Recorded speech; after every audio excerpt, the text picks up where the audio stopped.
Tuli ka na ba? Ha? Ako? Tuloy na ako ha. Sus, tuloy na raw siya. Eme talaga. Anong style? German cut o yagit cut? Hep, by the way, yung cut na yan is type siya ng pagtutuli. Di ko nga alam kung anong cut ginawa sa akin eh. Siguro, sabihin na nating Filipino cut. Joke lang. Alam mo ba pre, pag di ka pa daw tuli, di ka pa ganap na lalaki. Sos, kala mo naman di mga sopot, mga bata nga naman.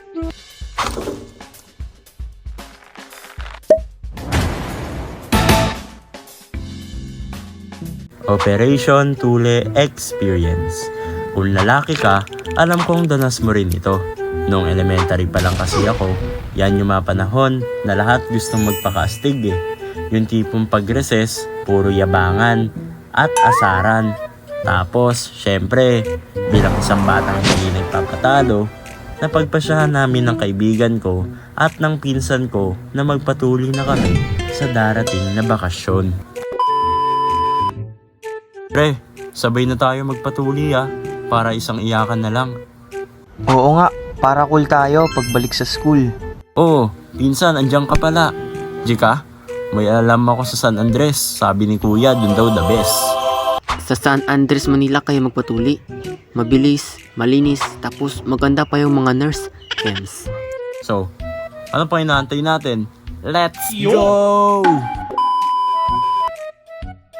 Dumating na ang araw ng pinakahinihintay ng lahat. Bago kami umalis, may baon kaming bimpo, extra brief, at syempre, isang dangkal ng tapang. Pero habang papalapit na kami sa center sa may San Andres, bigla kaming nakaramdam ng kaba.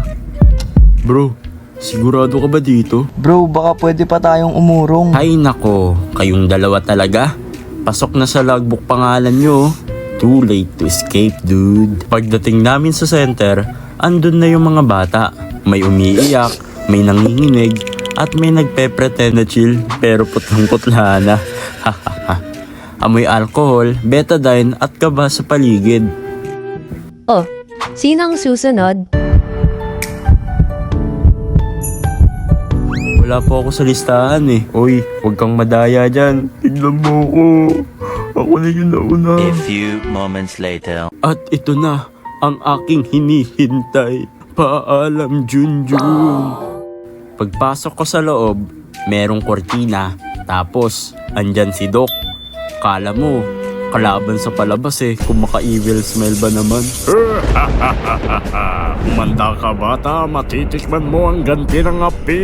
Wag po! Joke lang, di yun yung nangyari Hoy bata, relax ka lang ha. Parang kagat lang ng langgam to. Kagat lang daw ng langgam. E paano kung langgam sinaliban ni Hook? Paktay ka diha. At ayun na, habang ginagamitan ako ng anesthesia, nakita ko si Krumi sa kabilang kortina. Dok, baka pwede uwi na lang ako. Shh! Relax ka lang. Para sa future mo to. Binata ka na pagkatapos nito. Pagkatapos ng lahat, wala na akong nararamdaman kundi kirot, tapang at init sa singit. Pero sabi nga nila, no pain, no binata badge. Paglabas ko, halos sabay-sabay kaming lumalakad ng parang robot.